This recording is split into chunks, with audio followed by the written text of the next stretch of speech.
Well, hello, everybody. Welcome back to Kaiju July as we're winding it all down. Today's feature is 2014's Godzilla from the new Godzilla verse of legendary films associated with Toho, of course. Uh, would you like to read the synopsis, deleted scenes? All right. Let me do that. First off, hello to everyone. I am Deleted Scenes, the trusty sidekick for this program. Welcome you all to the show. As Bill said, Kaiju July continuing. This is Godzilla from 2014. Directed by Gareth Edwards, who's also the director of Rogue One and the current director of Jurassic Park Rebirth. Rated PG-13, 2 hours and 3 minutes. The synopsis reads as follows. The world is beset by the appearance of monstrous creatures, but one of them may be the only one who can save humanity. All right. Film was released May 16th, 2014. By Legendary Pictures and Warner Brothers, and stars Aaron Taylor Johnson, Elizabeth Olsen, as a married couple, which is interesting because they played brother and sister in Age of Ultron, but we're not going to discuss that right now. So just get your mind around that one for a minute. And we also have Bryan Cranston, Juliette Binoche, Sally Hawkins, Ken Watanabe, David Strathairn, and Richard T. Jones. So actually pretty decent cast. All right. Well, and hello to Andrea Black. Good to see you. Hello, Andrea Black. All right. Well, this movie is this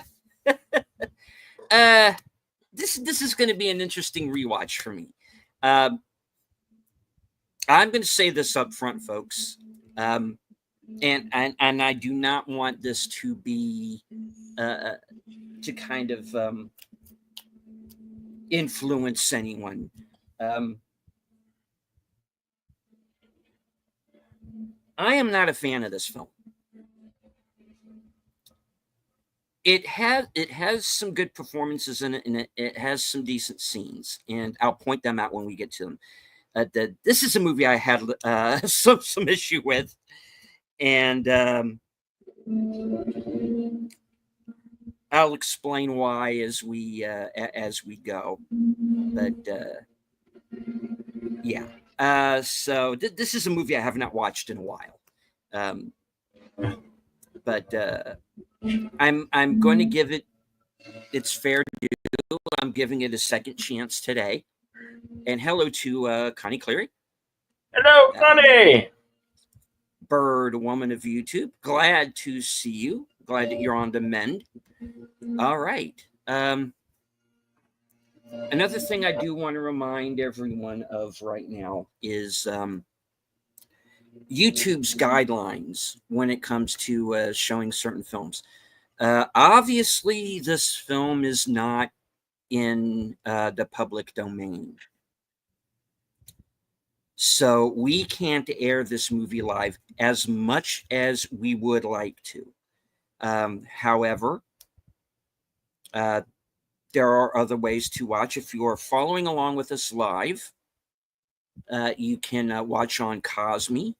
The link is at the top of both chats. You can follow along with your own physical copy if you have one. I do believe that this movie is on streaming. I believe HBO Max. HBO Max. I'm pretty sure has it. They have a number of the MonsterVerse movies and a number of other films from Legendary and Warner's. So that's probably your best place to find it on streaming. Hello to Tune the News. So you can watch in that fashion. So please, in as much as we would like to hear from people in the comments, we understand. It upsets you that you can't see the movie. Yeah, we would like to show it to you.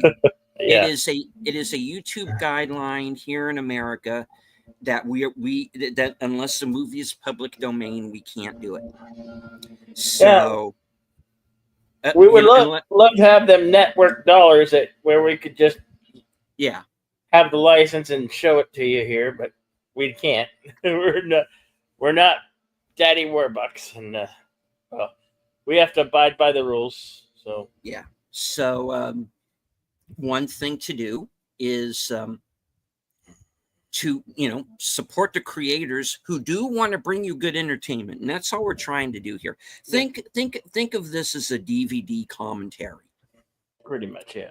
That's pretty much what we're doing, and just to, if you're upset by the fact that the film can't be shown live, or on a replay, let YouTube know, and maybe if enough people say something, they will not be so stringent in their rules. So so short of editing the movie down to about 1.5 minutes and putting watermarks all over everything, or doing a slideshow, which sometimes can be even worse. This is how we're going to have to do it for right now. So, all right. Enough of my yakking. Let's get to it.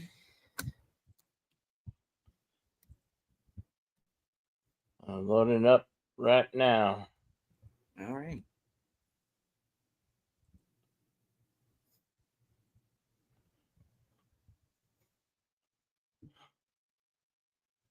All right. And of course, as you can see on Cosme, this movie is also available on Fandango at home. So that's another place you can follow along.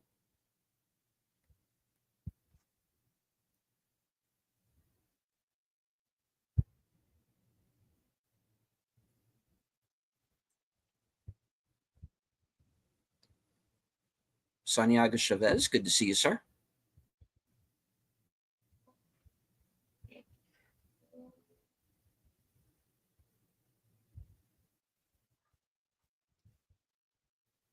The Legendary Pictures logo.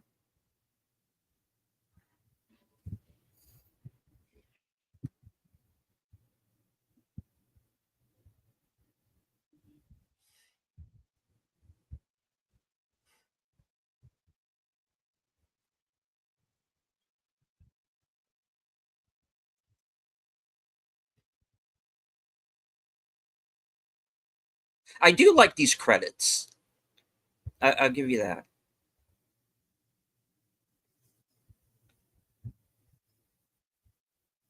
The opening secret credits, yeah.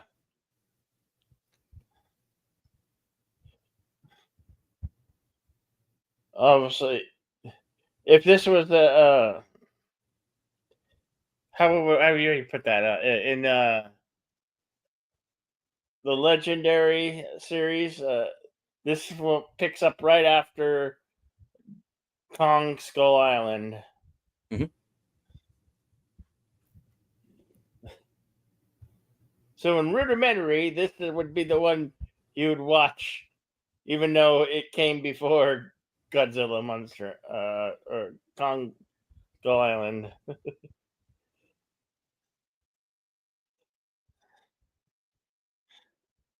Kind of also blends in with the in a way, in a small way, Godzilla -1.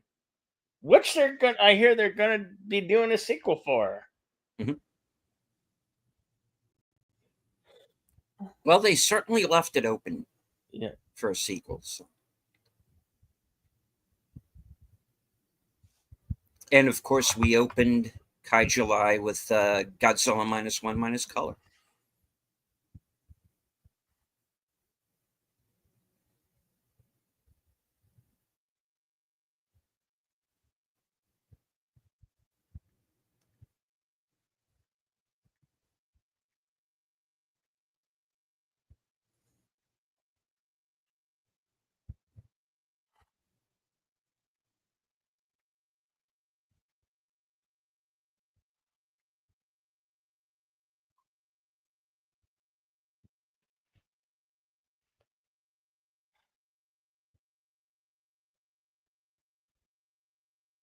Philippines, 1999.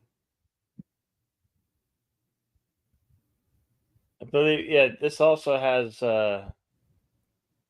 Millie Bobby Brown. Is she in the second one? She is in the next one. After this. Yeah, she shows. Okay, I forgot it. But yeah, I guess it's been a couple years since I've seen him too.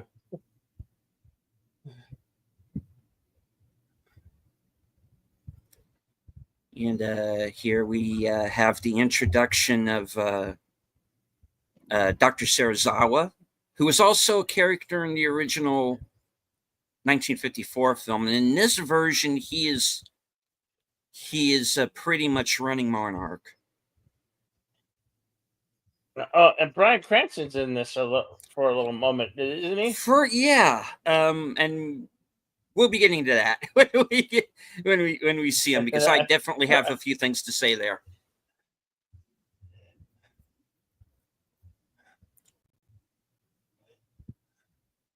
Of course, we also see here Sally Hawkins.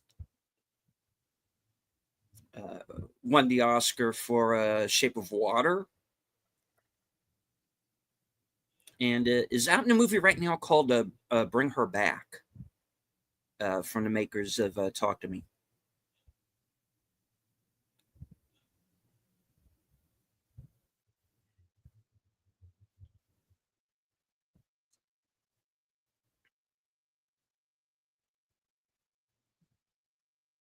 And I would never have thought of putting like Ken Watanabe and Sally Hawkins together as like a team, but I kind of dig it though.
Probably because they're dead.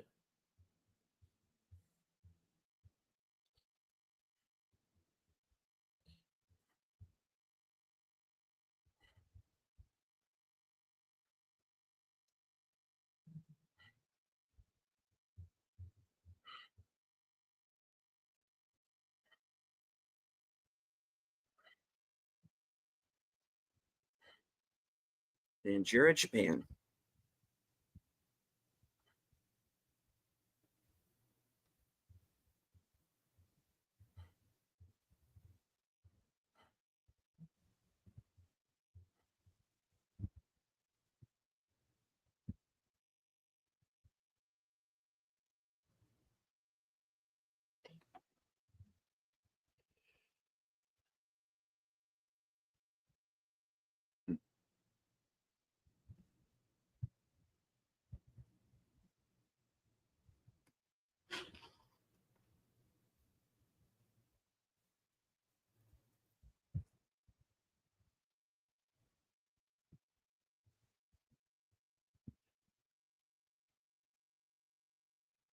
I imagine this must have been hard, only coming a few years after the 2011 tsunami that happened in the region.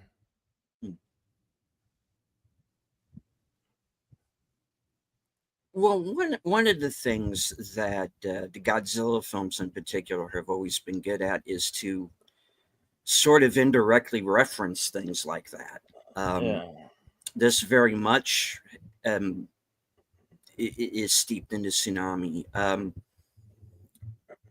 The original film, of course, being about the nuclear tests, things like that. So,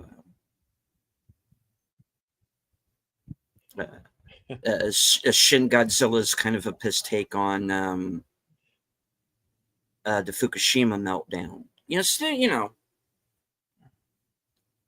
the Godzilla movies have never shied away from being topical.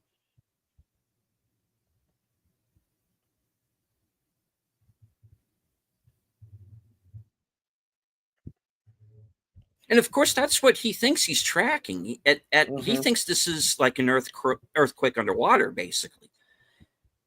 And nobody has any clue that it's that it's a rare kaiju, life except form. Yeah.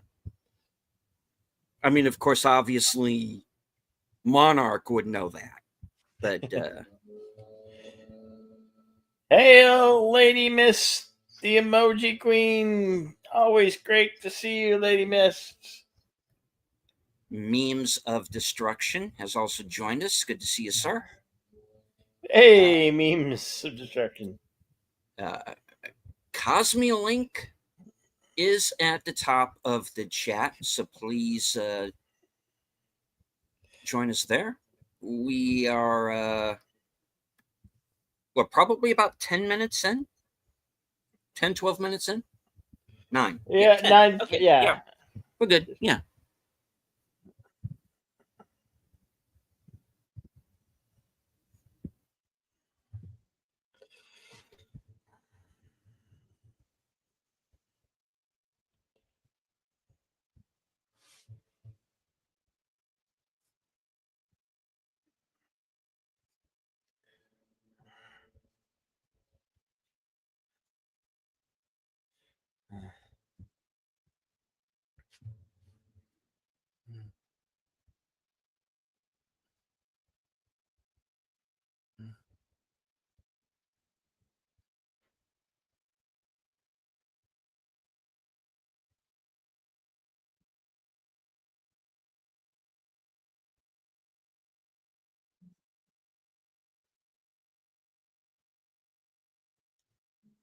Well, we have at least one Dharma Initiative man and a guy from Stargate. So what could possibly go wrong?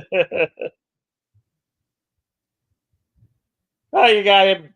He wanted to shut everything down, and the other guy's going, "No, we're good. We're good." Yeah, we are not good.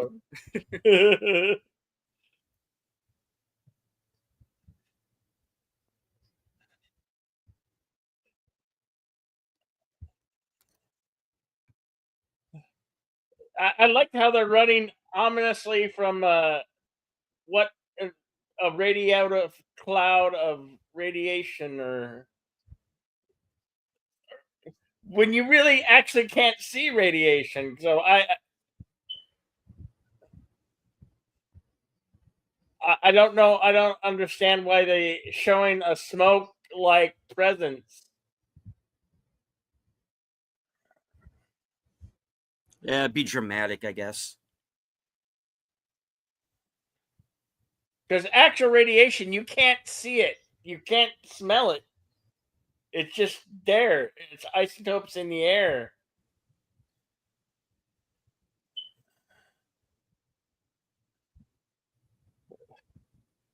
They're all running. They're all running like it's a physical entity.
I mean, maybe that cloud that they're running away from was like dust or something. I don't know, because it's all underground.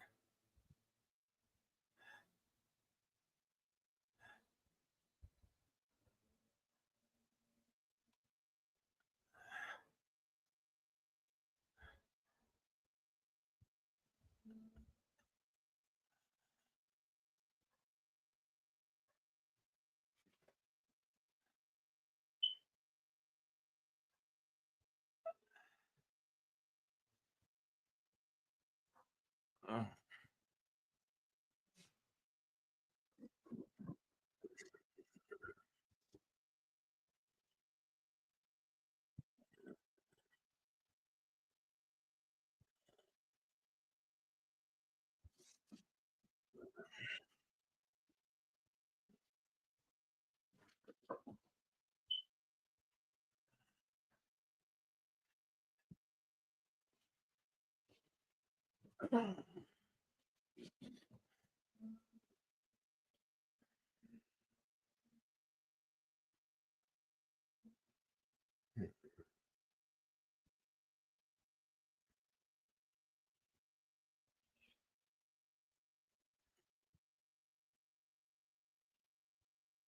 15 years later.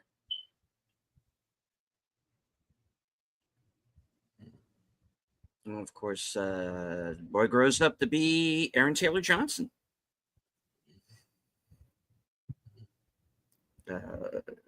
Coming off of playing Quicksilver in Age of Ultron.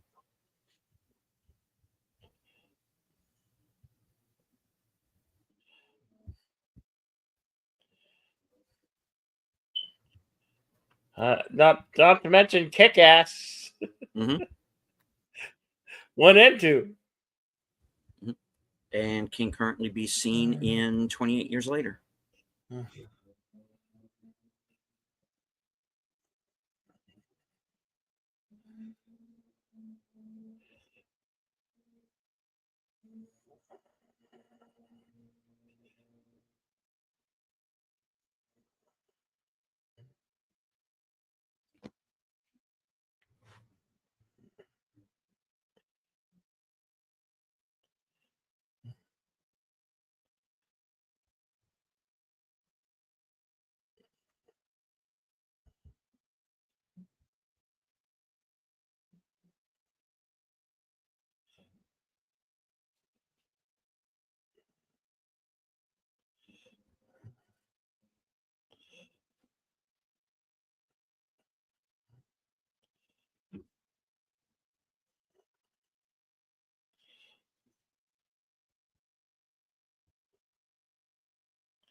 No, the other Mr. Brody. Yeah.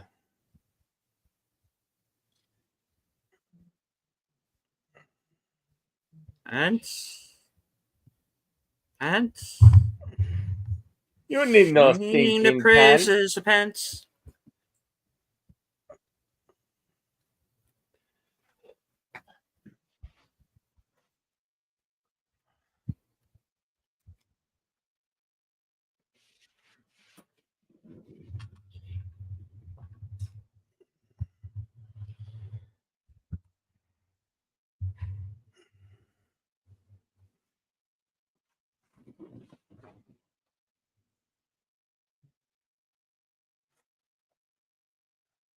Mhm.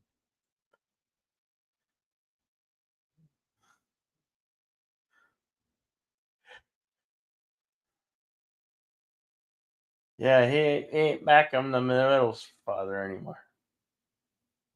He's now your father.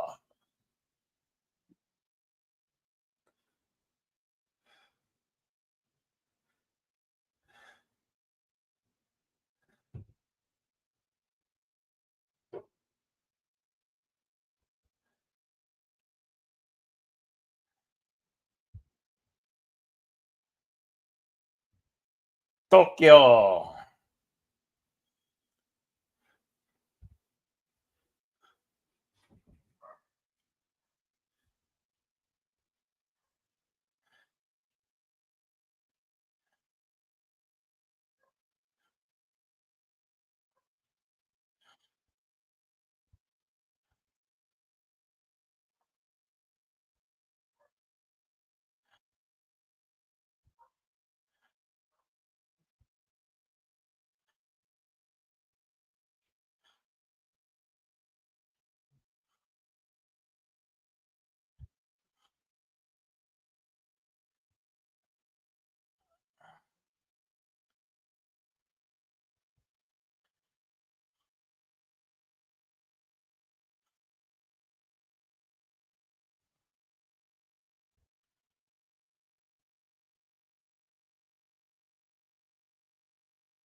He's like a man obsessed with tracking whatever he was tracking back then. The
There is no radiation.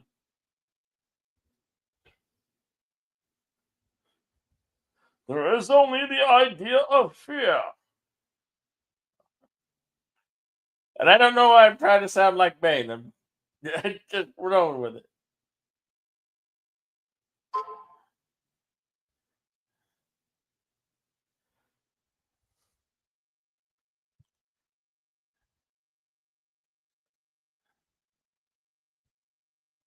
Uh,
Well, you caught me. Now you must die.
Bryan Cranston still puts up a hell of a performance for the little time that he is in this film.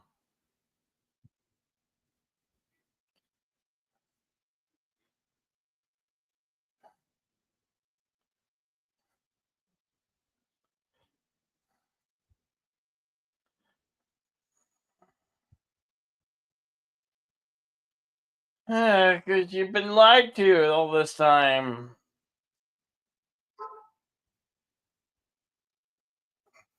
What?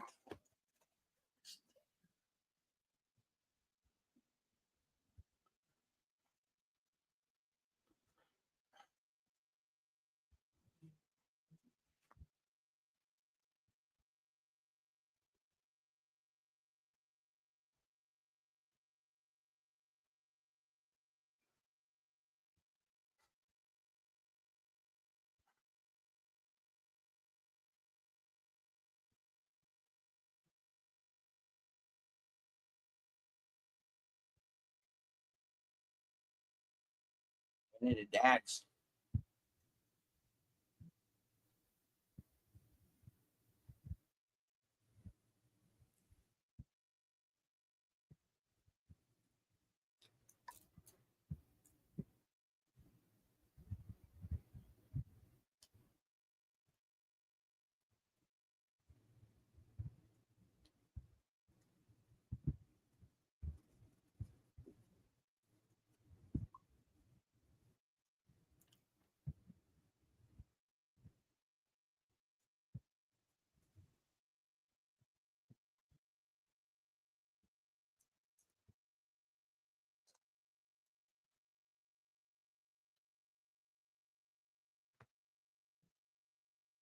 It would be like, yeah, Chernobyl, but yeah, there's no radiation.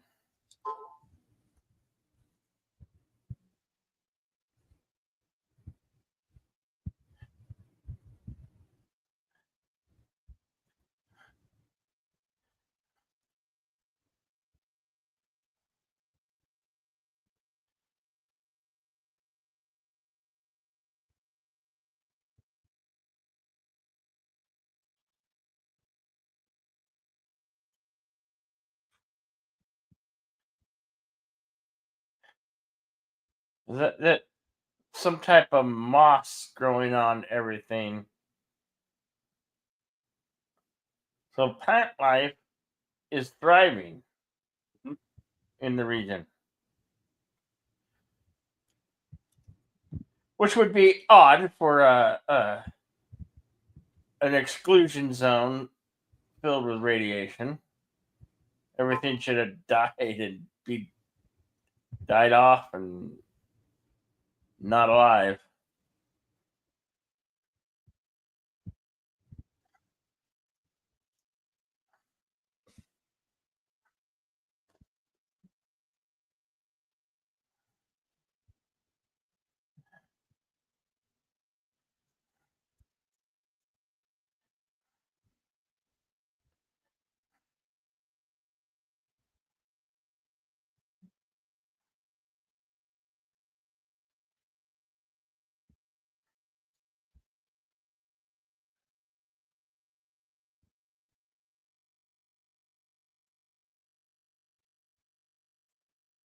Uh-oh.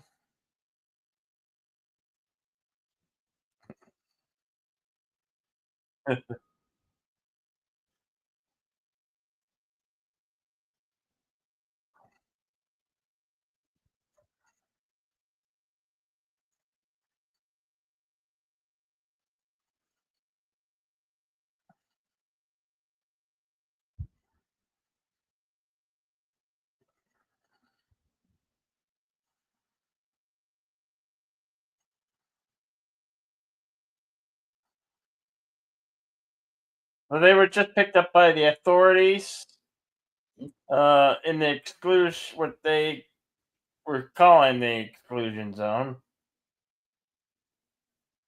But they're secretly monarch, hiding their secrets.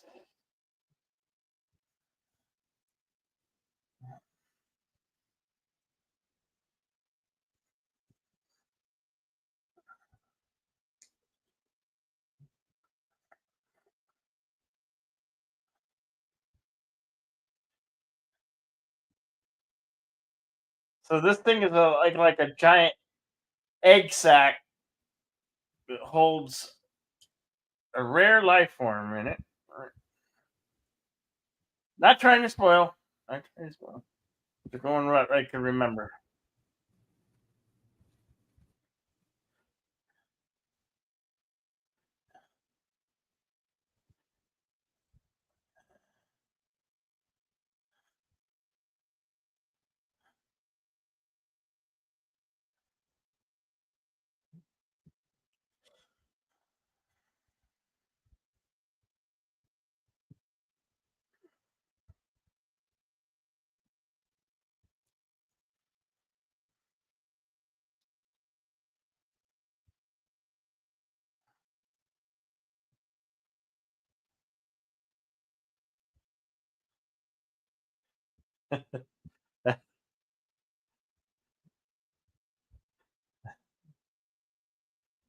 I love Cranston's portrayal right here. Such a great performance.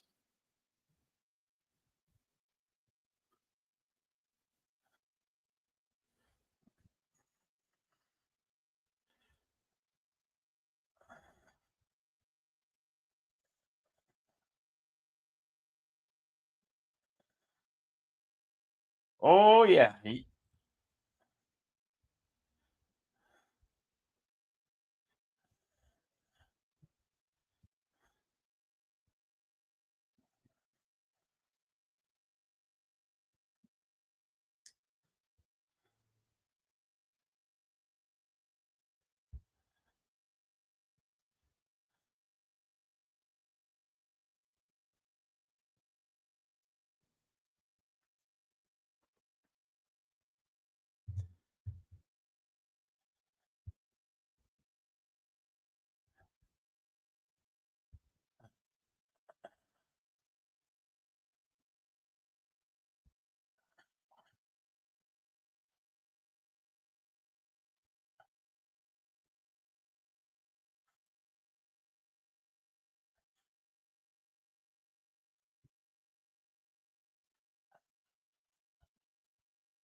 Yeah, unfortunately they do.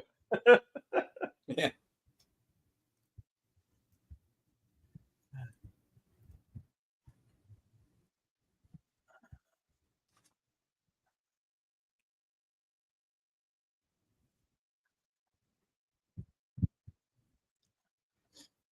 The word of the day is leakage.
Hello to Big Al Presents.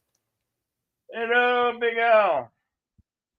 And Don Faze McDouglas is a new name. Says there is no audio. You might want to refresh. The Cosme link is at the top of the chat. Oh, he says the audio is okay now. Okay, good.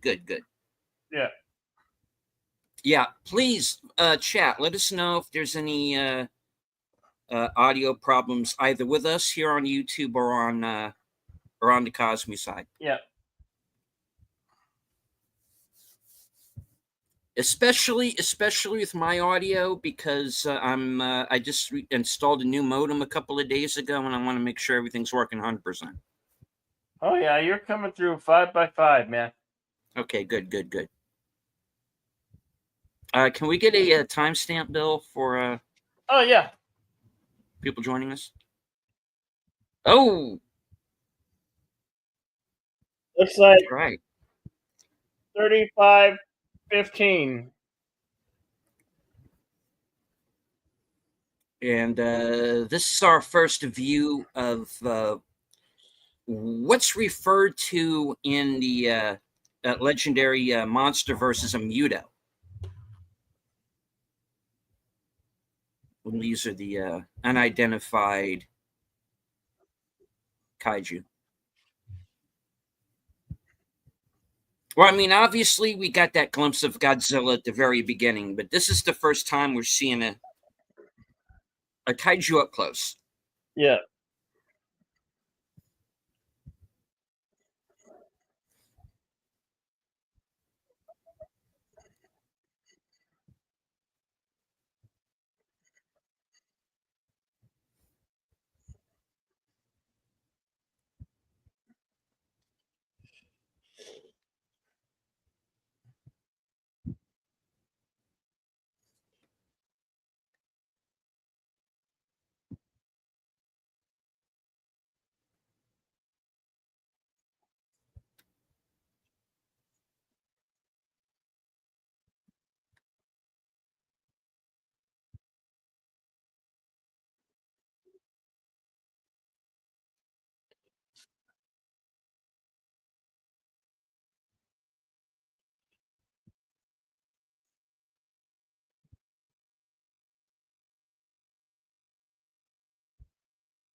Oh, there goes the crane.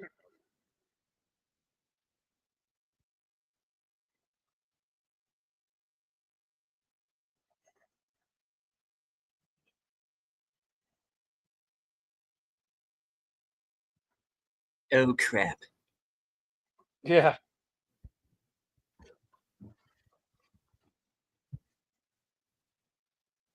Oh no, not again.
Oh yeah, you're fine. It's U.S. military, don't you know?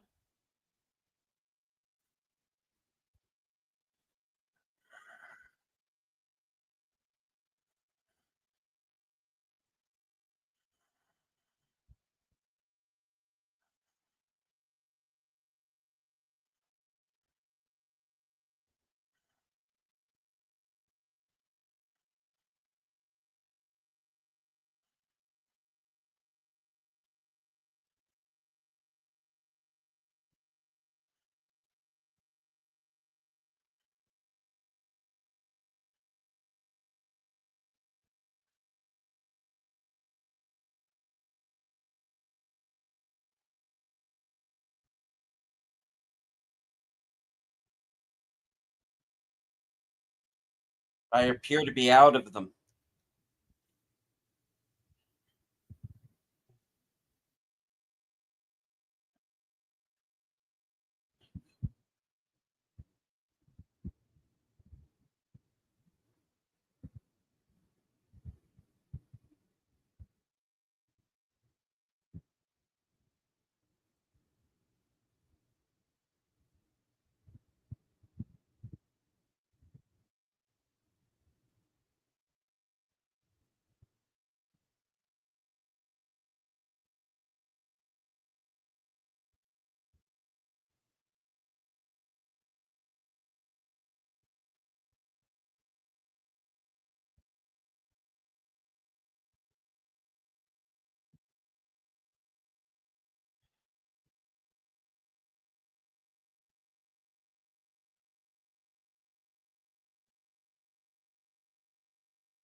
This is Saratoga, coast of Japan.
And here's where the movie makes its biggest mistake, I think, is you've basically set Bryan Cranston's character up to be the emotional center of the film. And he's been the lead through this whole thing so far. And he's the one who's on this mission in 45 minutes into the movie, and he's not there, And it does take you, I think, out of the film. It does for me anyway. And it kind of becomes another movie after that.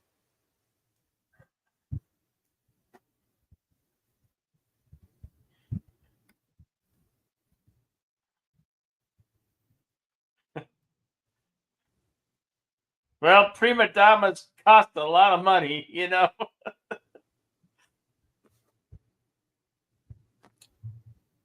Yeah, that too.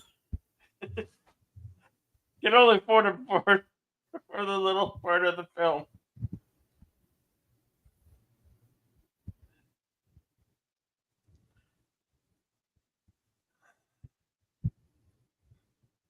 Our second view of Godzilla.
And hello, Curtis Selby. Hey, Curtis. Tired Midnight Blogger, the voice of Northern Oklahoma.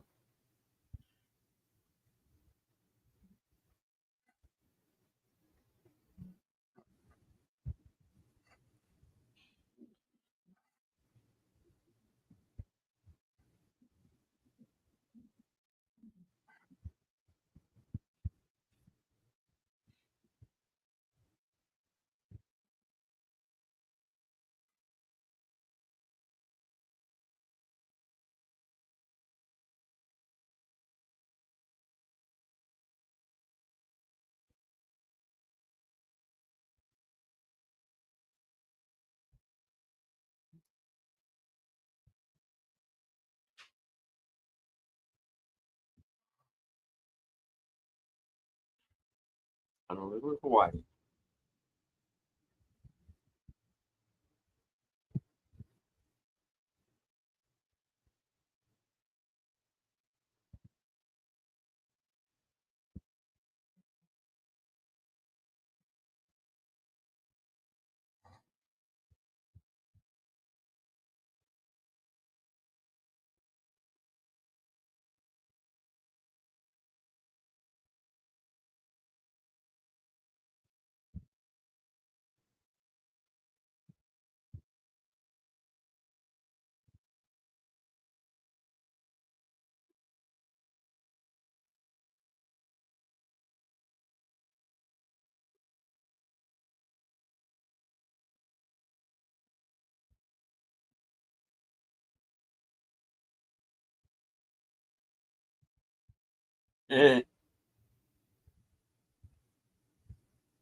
Something take a bite out of something.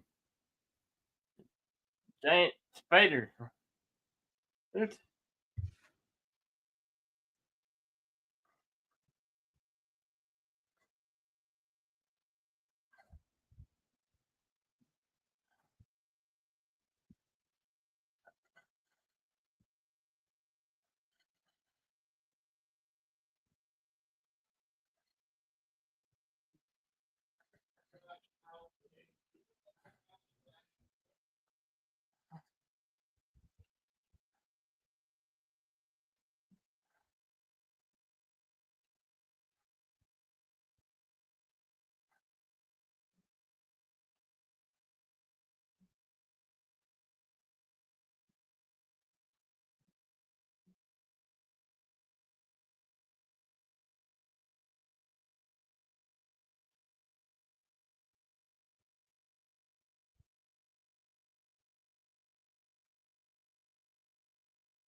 Now that's scary.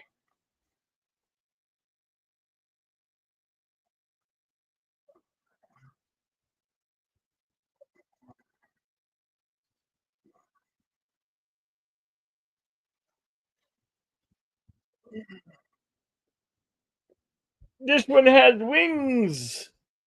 And yes, they fly now. Yes, they definitely fly now.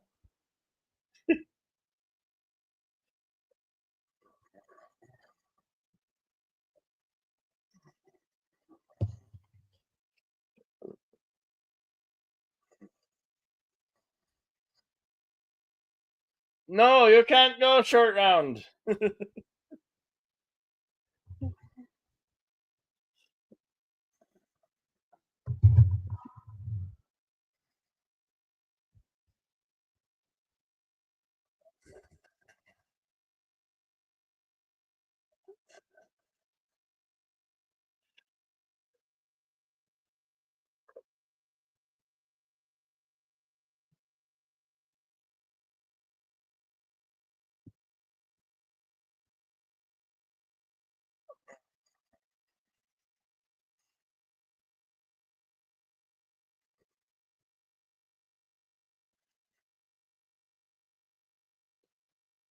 He's here.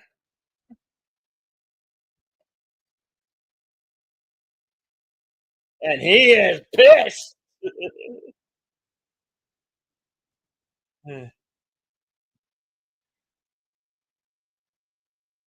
Godzilla's back, man.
Payphones?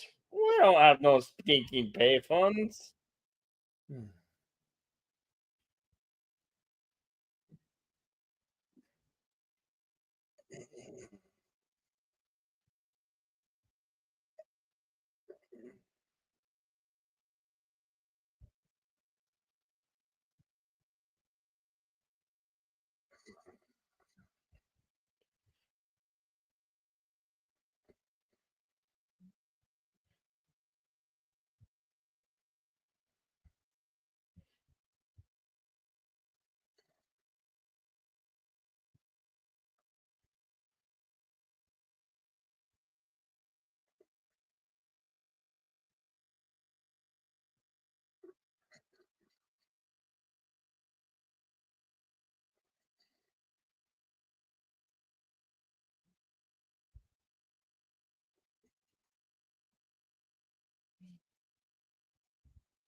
Hello, Nicholas 8282. Good to see you. Welcome.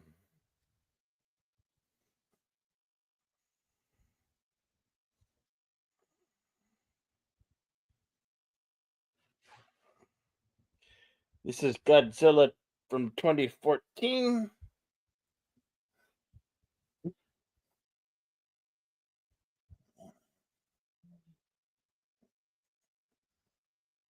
Radio's Hot Topics. Hello. We are an hour in 2 minutes and 40 seconds.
Yeah.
Lone Pine, California.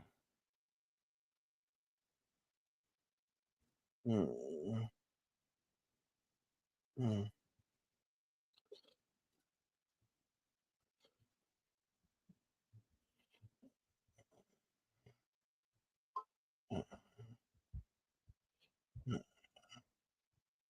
Wait, wasn't he just in a uniform, or was it? Was I seeing things?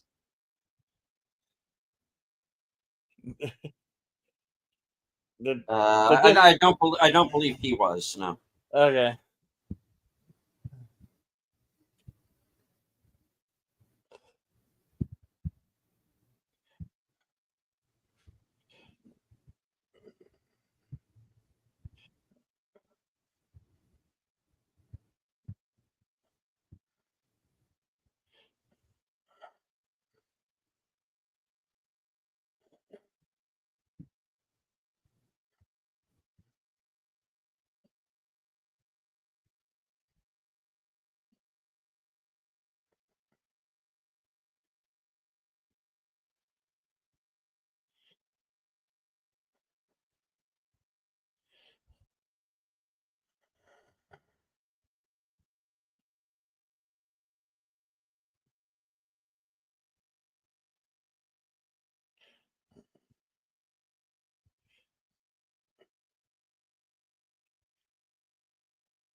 Meanwhile, on the roads.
If it bleeds, we can kill it.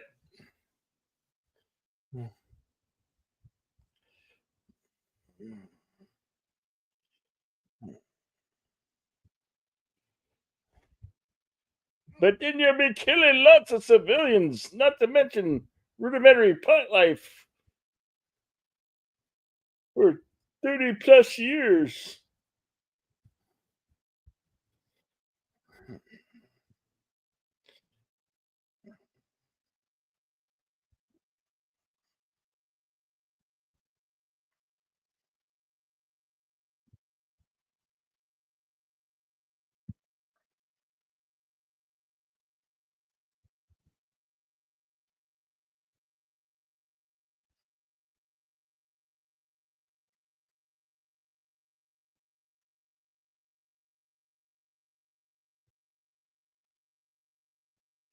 And while you're investigating that, please make this man aware that he was not haywire.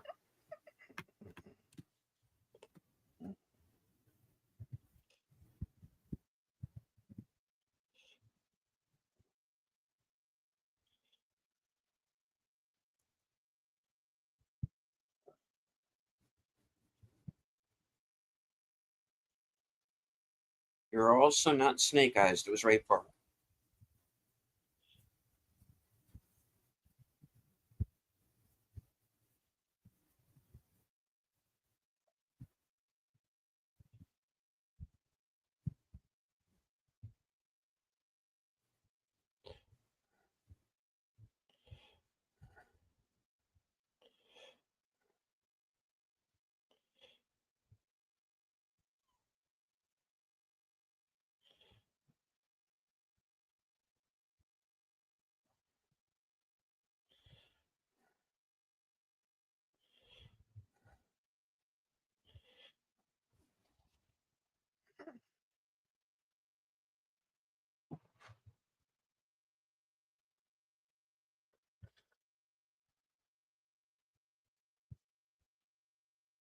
Where's Ozzy when you need a bat off a head of a bat? Damn it. Bad joke. I know. We love you, Ozzy.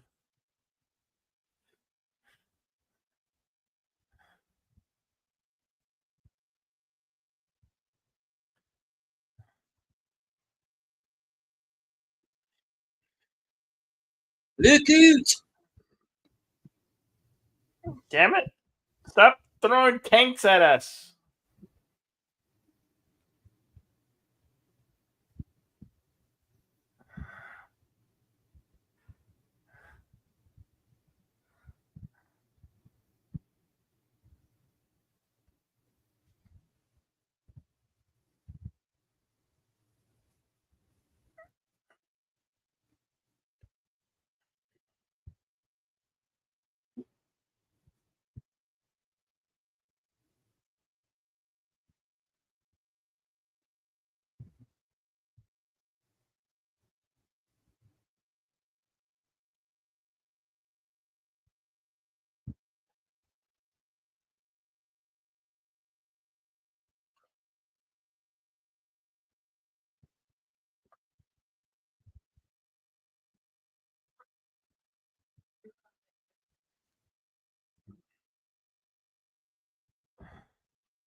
She's preggers.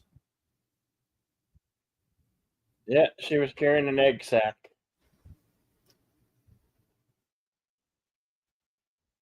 Train on fire! And there's your train.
Oh, well, at least you got him on camera.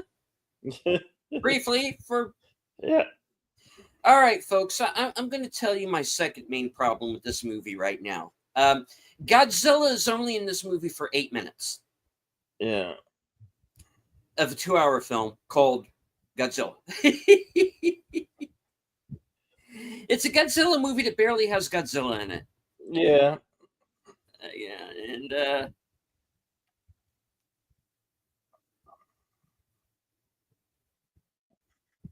they make up for it by the next one. They do, yeah. But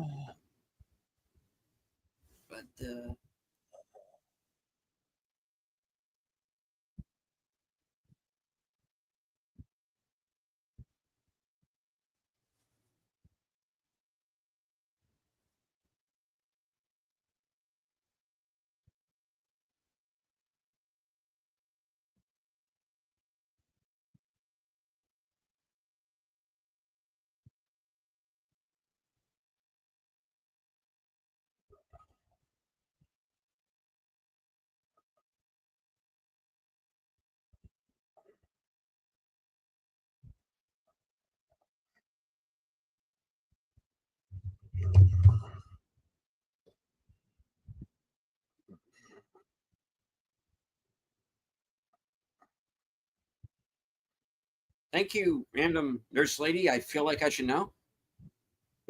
No? Yeah. This just look familiar. I'm not placing her.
You're catching me, aren't you?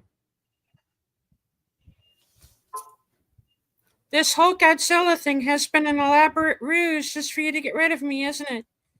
This is some weird date night thing between you and your brother. I mean, dad. I don't know what I mean. Now, deleted.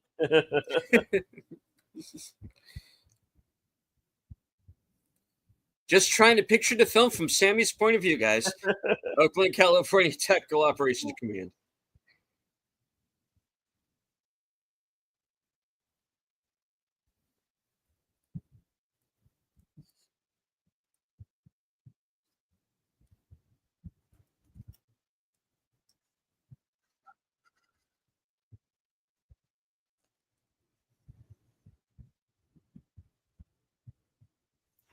We just want to make sure that you don't believe that you actually are John Lennon, sir. It was just for that film. Thank you.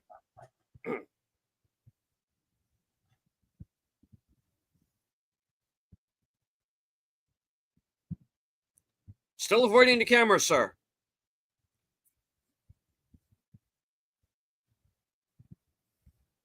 It's the Golden Gate.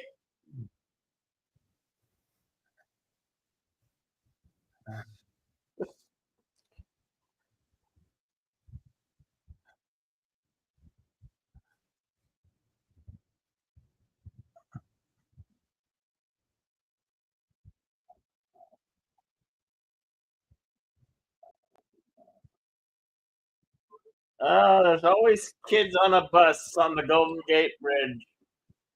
Never does seem to work out for the poor kids.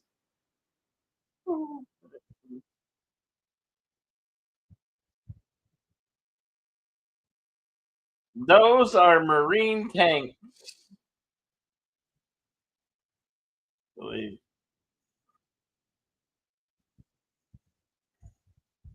Son, could you have some trigger discipline? Not aim your rocket launcher at the boat. Thank you. What was that? Oh, crap.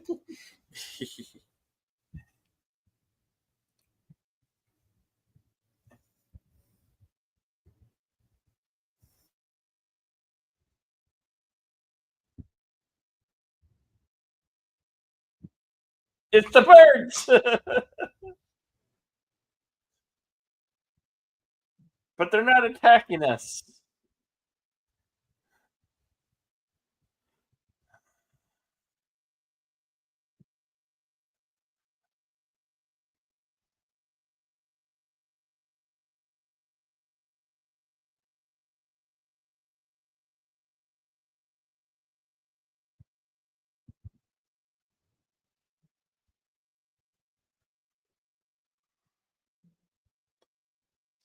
Ordinarily, he just cuts right through.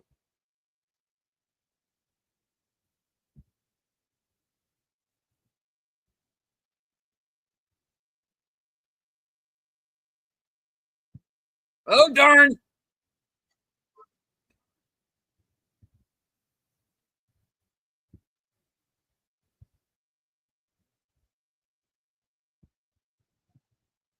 Where the hell are you shooting? I like that bus driver. I'm out of here.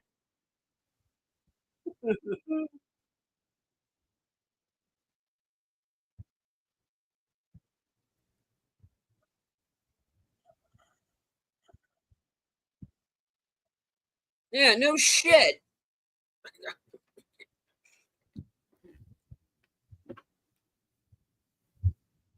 You're gonna make the lizard mad. Ah, finally, buddy.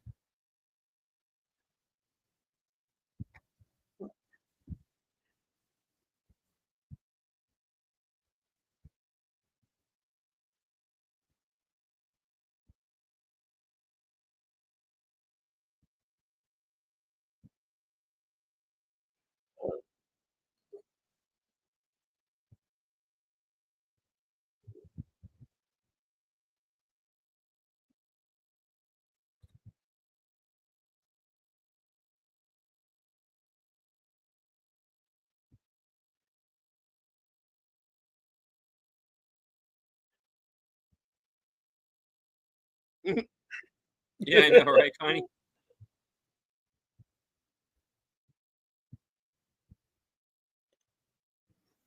Run away! Run away!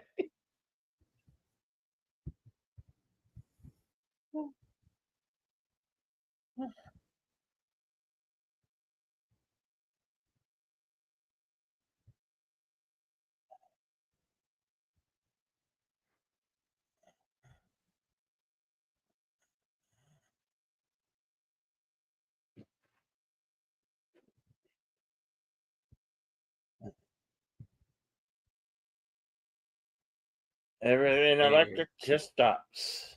And congratulations, you just killed everyone connected to a life-saving device.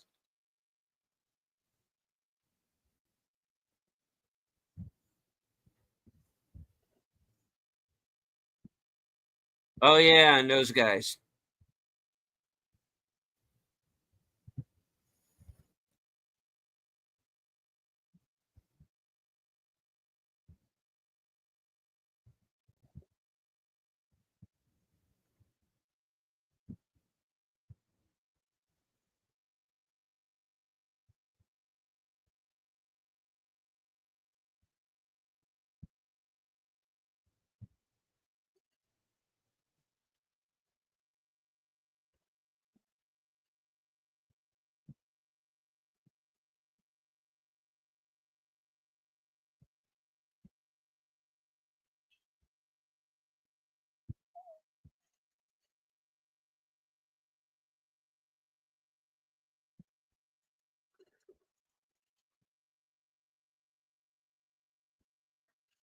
And he's got your rocket.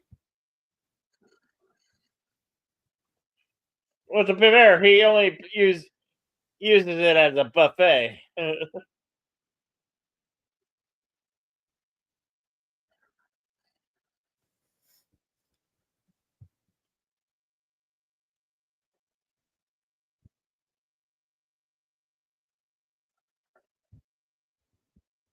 like a shark, the females are much bigger than the males.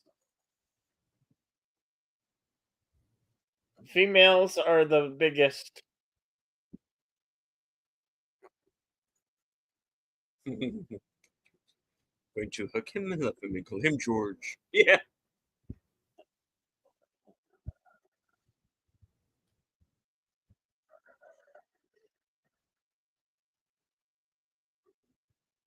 Yeah, there goes Chinatown. They're gonna go, hey, wait a minute. What do we do?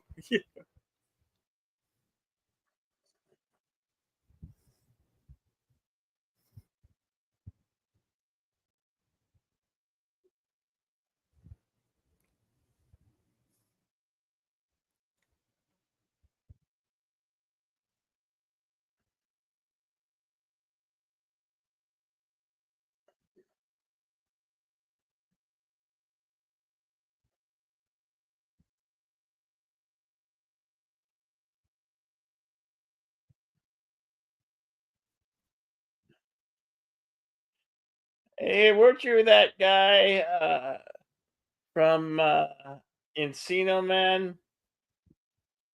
Shush.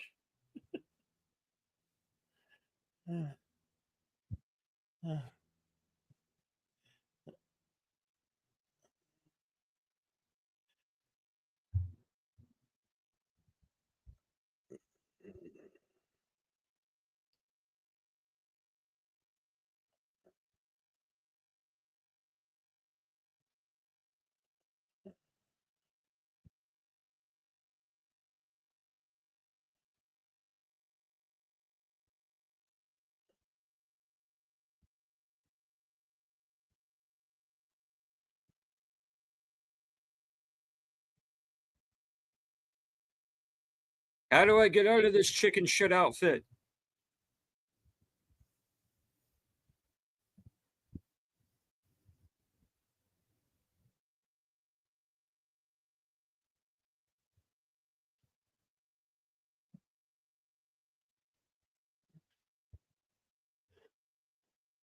We know this because he's said this throughout the entire picture. Yeah. Yeah.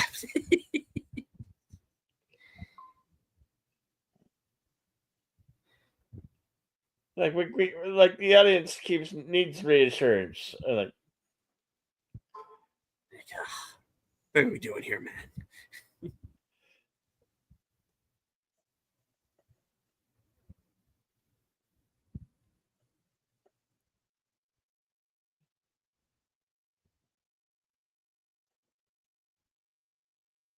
let them fight.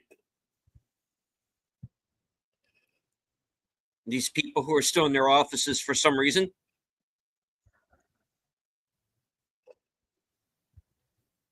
Apparently, they didn't get the memo.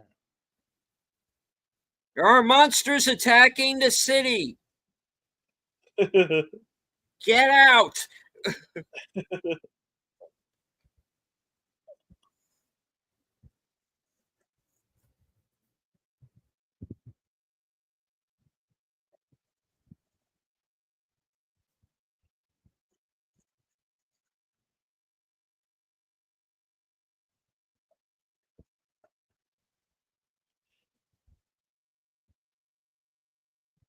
And again, we cut away. Oh, this is brings up one of my favorite scenes of this whole movie. The Halo jump. This is actually my favorite scene as well. Yeah.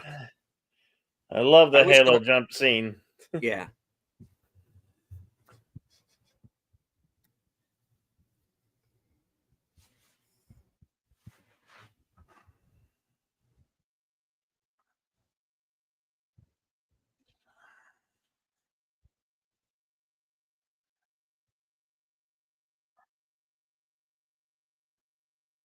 They do it so well. That bright light, but they're diving into darkness. And the music is very ominous. It sounds a little bit 2001. doesn't it? It does, yeah. It sounds like the monolith has arrived or something.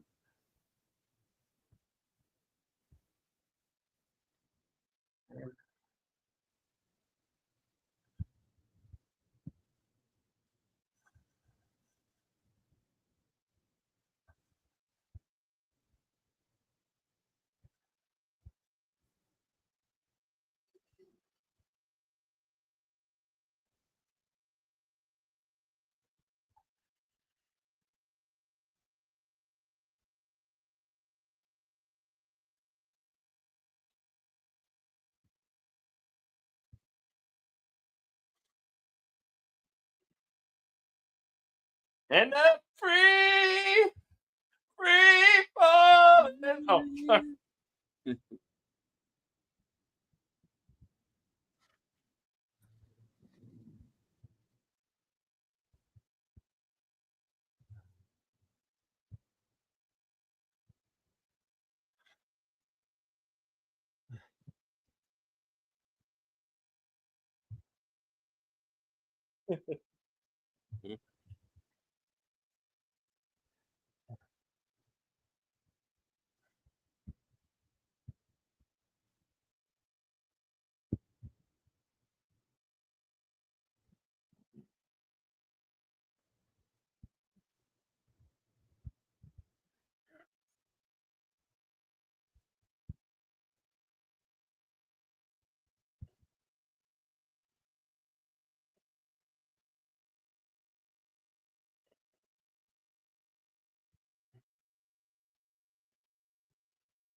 GODZILLA.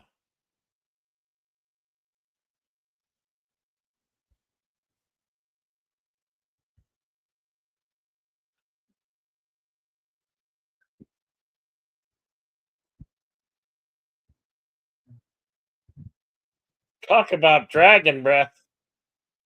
Uh,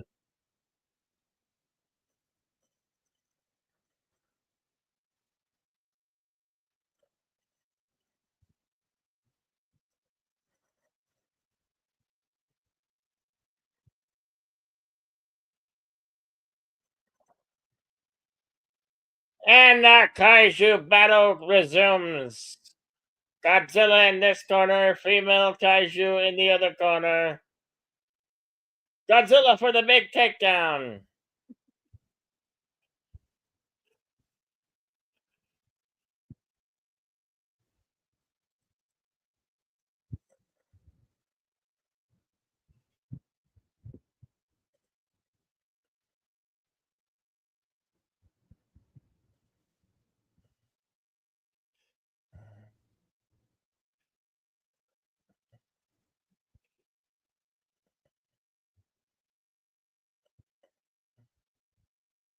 Um,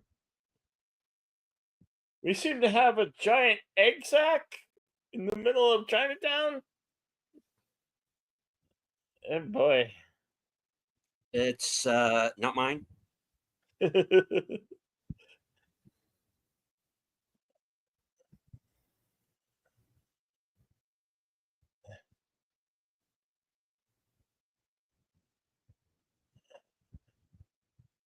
He's like, oh my god, we're gonna be overrun with these things.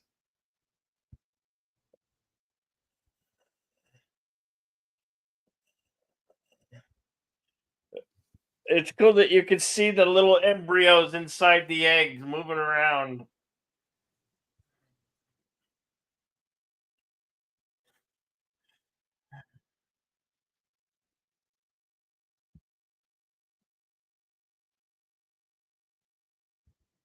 Hey, throwing calls.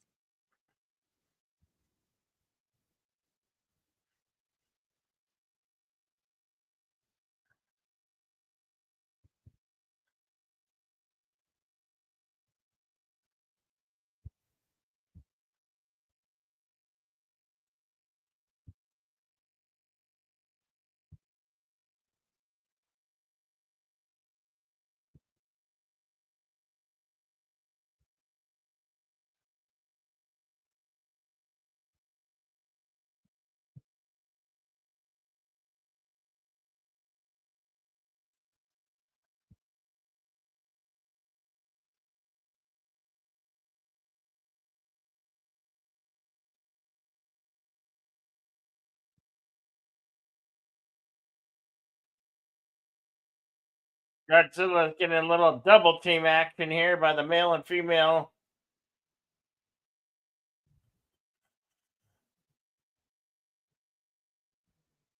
I don't know, pteranodons or whatever they are. Oh no.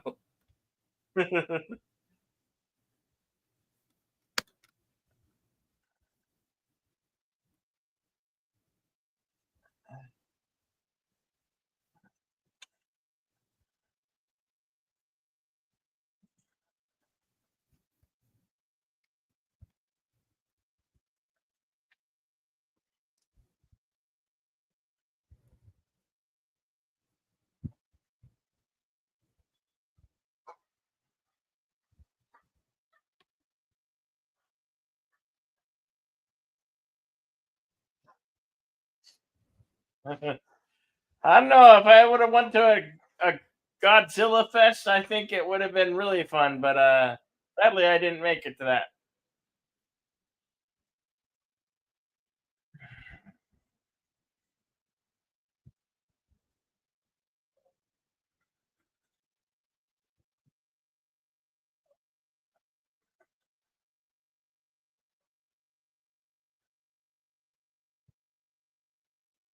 That's right. Burn them all out of extinction. They don't deserve to live.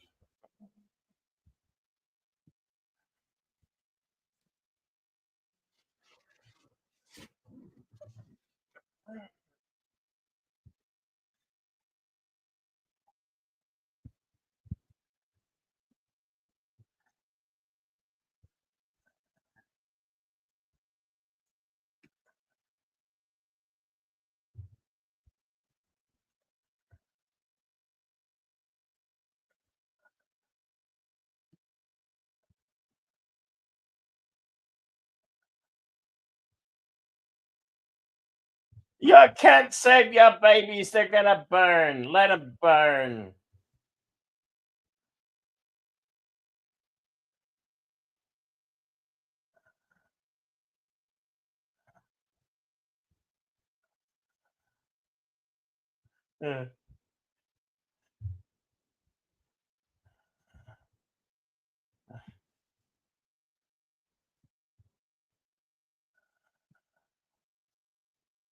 Uh oh. Mama sees who burnt them, sent them ablaze, and she's kind of pissed at you, bro.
So thank God for Lieutenant Kickass having the mindset to burn the babies.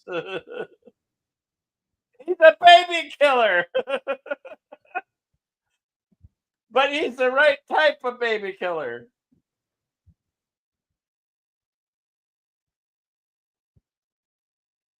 Oh, come on. You got to test. That's a joke. It's a good joke, in a way.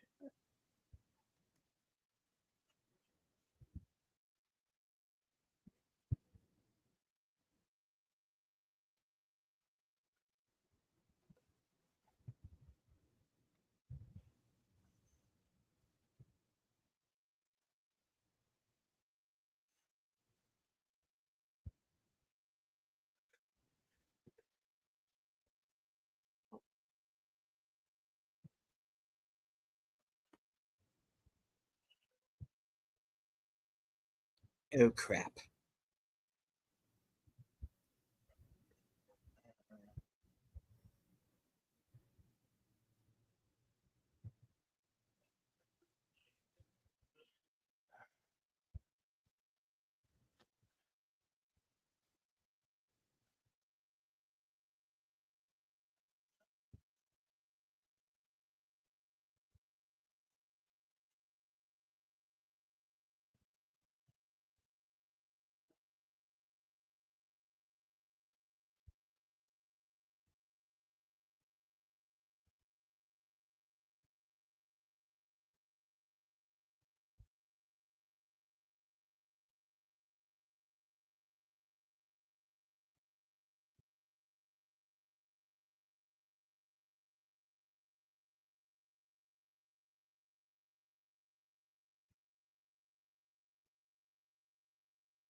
Uh-oh. Mama bat. And I think she's...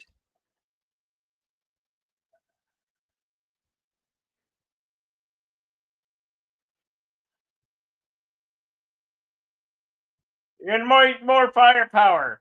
Way to go, Godzilla.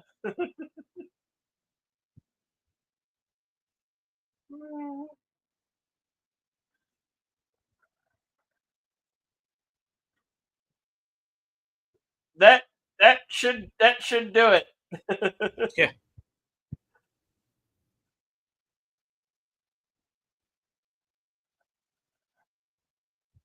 Hail forth, King of Monsters. Godzilla.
We have a nuclear explosion on the outskirts of San Francisco.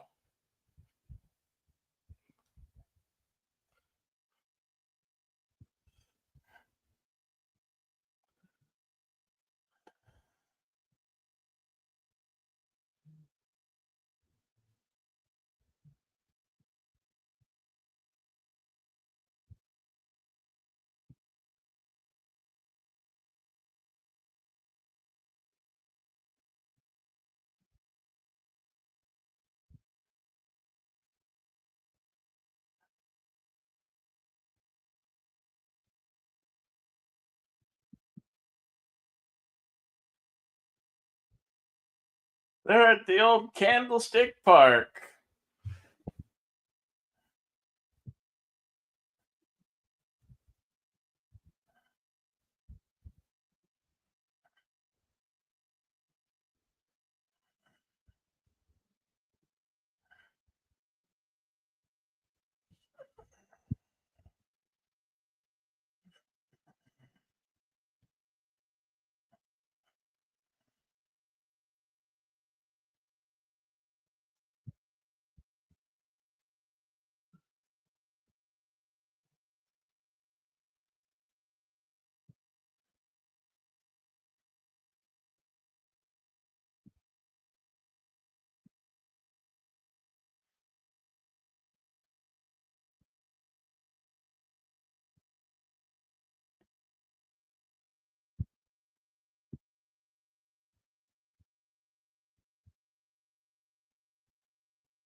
We're not twins.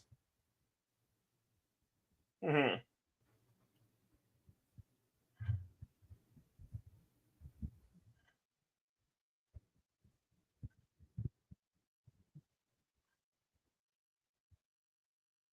Godzilla is getting cheered as he leaves the city of San Francisco.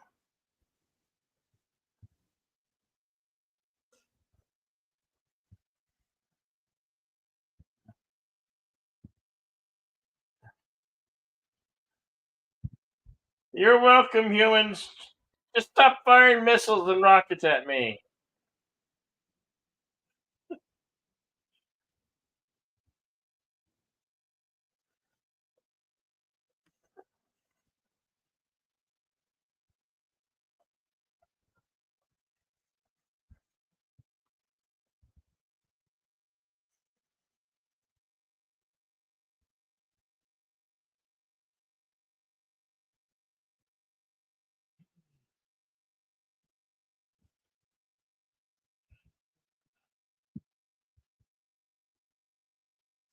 And that is Godzilla 2014.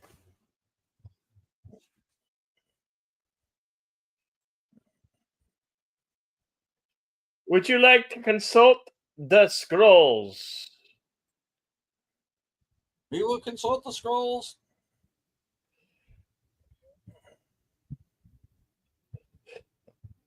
Godzilla was released May 16th, 2014, an estimated budget of $160 million, going on to gross $525 million worldwide. Filming locations include the Vancouver Convention and Exhibition Center, Vancouver, British Columbia, Canada's to Honolulu Airport. Nanaimo, British Columbia, Canada, Steveston, Richmond, British Columbia, Canada as Janjira Town in Japan, and as Lone Pine, California, and Stevens Harbor as San Francisco's harbor. Front Street, New Westminster, British Columbia, for the exterior scenes of the decayed Janjira Street. Las Vegas, Nevada, as itself, including Caesar's Palace and the Flamingo Hotel.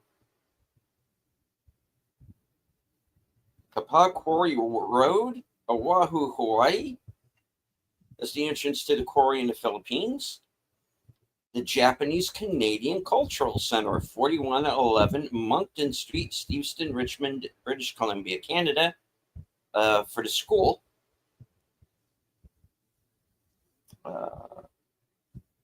Coquitlam, British Columbia, Canada, for the nuclear power plant exteriors. Finslow, Richmond, British Columbia, Canada, for the abandoned Japanese village. The USS Missouri Memorial, Pearl Harbor, Oahu, Hawaii. Lewis Street, Honolulu, Oahu, Hawaii, for the tsunami scene. Goldstream Provincial Park, Vancouver Island, British Columbia, Canada, for the Railroad Trestle Bridge. 1066 West Hastings Street, Vancouver, for the BART Metro Station, BC Place Stadium. 777 Pacific Boulevard, Vancouver, for the Emergency Hub. Eveleigh Street, Vancouver, for the parachute landing. And Tahiti, French Polynesia, for some of the opening credit stuff. All right. Moving on to the trivia. There are 160 items. I'll get to as many of them as I can. All right. A surprise teaser trailer and poster were revealed at Comic-Con 2012. The trailer included a monologue by J. Robert Oppenheimer, a nuclear physicist who worked on the atomic bomb, which in Godzilla canon led to the creation of the monster. Joseph Gordon-Levitt, Henry Cavill, Scoot McNairy, and Caleb Landry Jones were all considered for the role of Lieutenant Brody. Legendary Pictures filed a complaint for declaratory relief in the Los Angeles Superior Court, alleging that producers Dan Lin, Roy Lee, and Doug Davison had threatened to sue the production company for exercising its option to remove the producers from the movie. The complaint said that the trio's efforts had consisted of introducing a screenwriter and contributing notes that were not used. Legendary Pictures commissioned conceptual artwork of Godzilla consistent with the Japanese design of the monster. The artwork was used in an augmented reality display produced by Talking Dog Studios. Every visitor to Comic-Con 2012 received a t-shirt illustrated with the concept art. When viewed by a webcam at Legendary Pictures booth, the image on screen would spot radioactive breath, and Godzilla's distinctive roar could be heard. Gareth Edwards described Godzilla as an anti-hero. Godzilla is definitely a representation of the wrath of nature. The theme is man versus nature, and Godzilla is certainly the nature side of it. You can't win that fight. Nature's always going to win. And that's what the subtext of our movie is about. He's the punishment we deserve.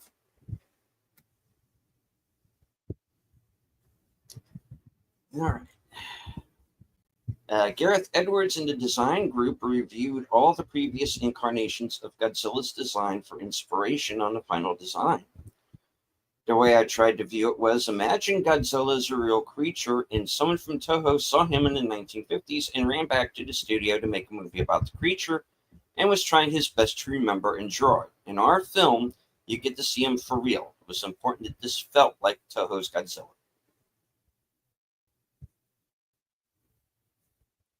Cameo. Akira Takarada, an immigration officer. Takarada starred in the original Godzilla and appeared in numerous sequels. His scene was cut from the theatrical release but appears on the DVD. This was also talked about his final appearance on the Godzilla film. Sadly, he would pass away in March of 2022. While shooting this film, cinematographer Seamus McGarvey accidentally went to a lakeside set of Dawn of the Planet of the Apes, which was shooting nearby, and it looked very similar to the set for this film. He described walking around with his light meter, not recognizing anyone, as a surreal dreamlike experience until he realized his mistake.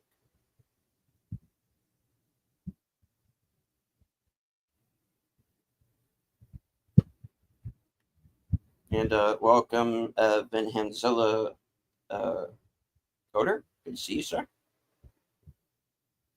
We've wrapped up the film. This is the trivia section now. All right, moving on.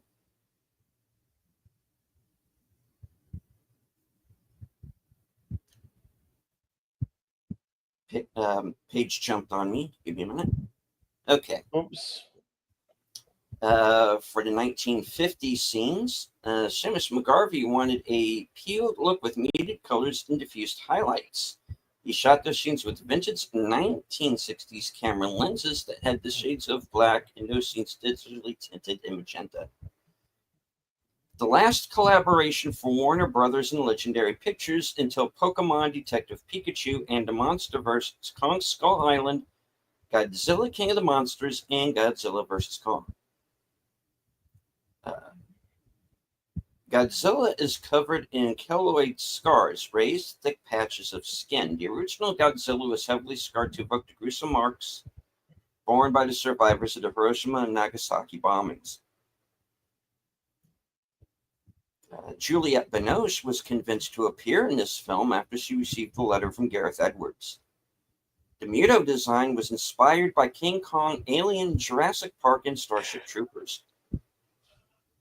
According to Gareth Edwards, Godzilla's design is inspired by bears and Komodo dragons. In particular, his face is influenced by the heads of bears, dogs, and eagles. Edwards said that the eagle has a lot of nobility. It made him feel very majestic and noble. Guillermo del Toro was considered to direct, but he was busy with Pacific Rim. Sally Hawkins joined the cast almost 3 weeks after filming started. Toho Studios provided sound designer Eric Adol with the original 1954 recording of Godzilla's roar. He upgraded the roar to a more organic, contemporary sound. A 400-foot model of the Golden Gate Bridge, built at a ratio of 1:0.45, was built for the San Francisco sequence. The sound designers used a 12-foot high, 18-foot wide speaker array to blast Godzilla's roar at 100,000 watts to get a good idea of his vocal power and strength. The film contains 960 visual effects shots. The 3D model of Godzilla was made up of 500,000 polygons and appears in 327 shots.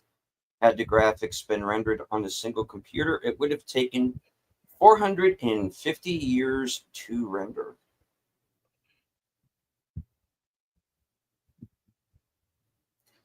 Juliette Binoche, Bryan Cranston, Sally Hawkins, David Strathairn, Ken Watanabe, Elizabeth Olsen, and Aaron Taylor Johnson were all Gareth Edwards' first choices for their respective roles.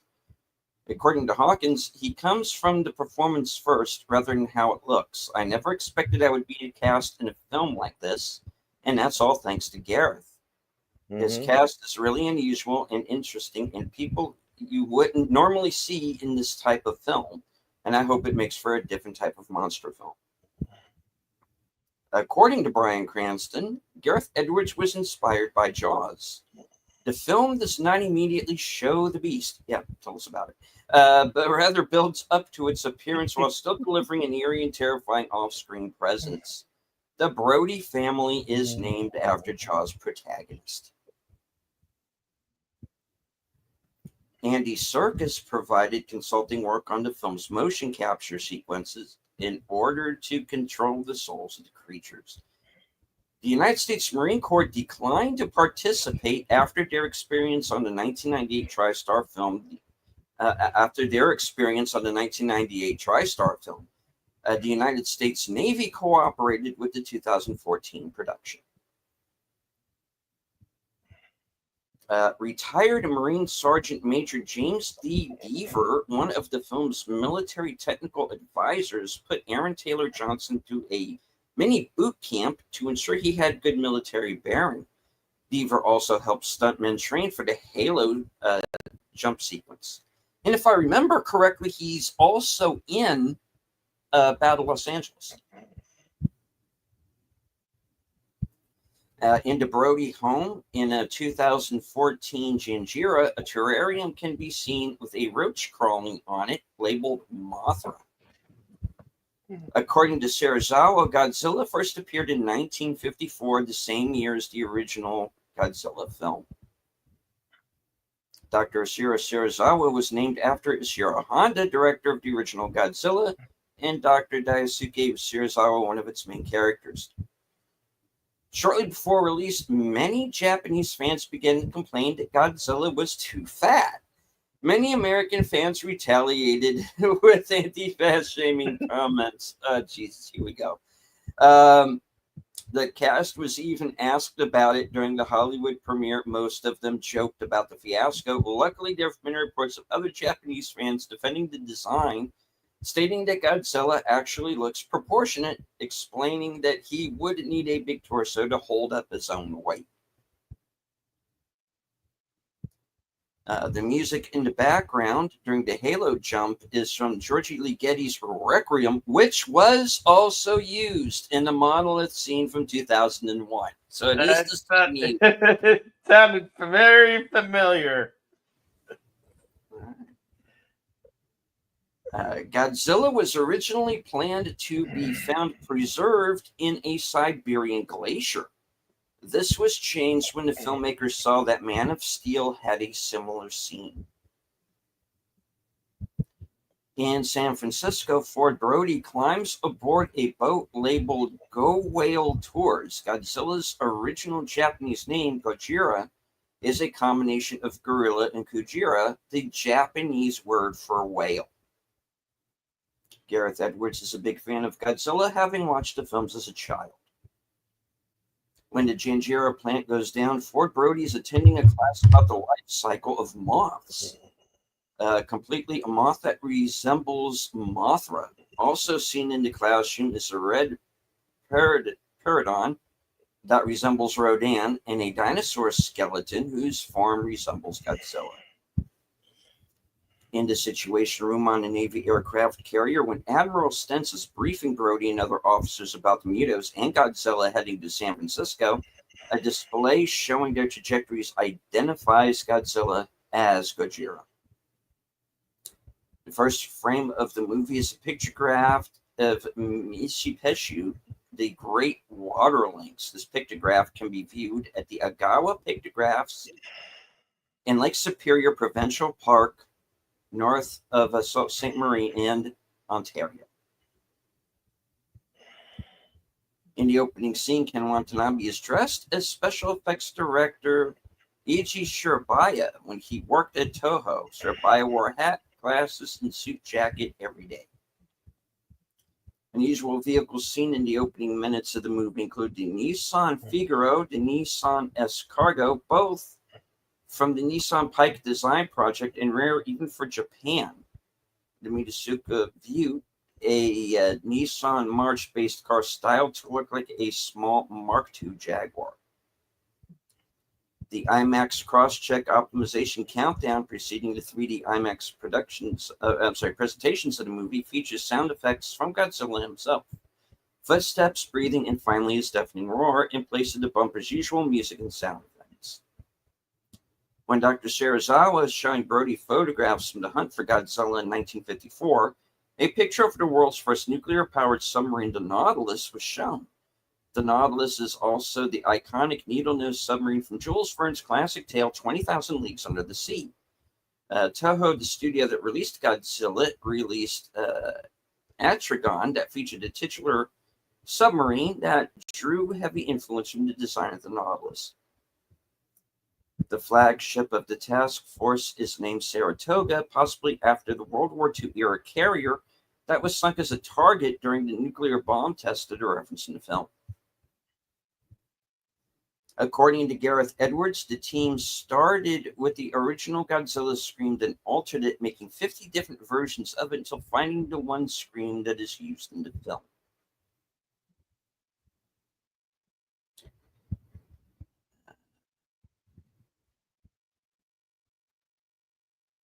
You will have to ask Bill. Bill, where'd you get the effect? The what? The background. How'd you get the background? Oh, just a GIF. GIF. On Giphy. Right. Yeah, I like to have movable backgrounds sometimes. Alrighty. Moving on. Okay. Jump on media.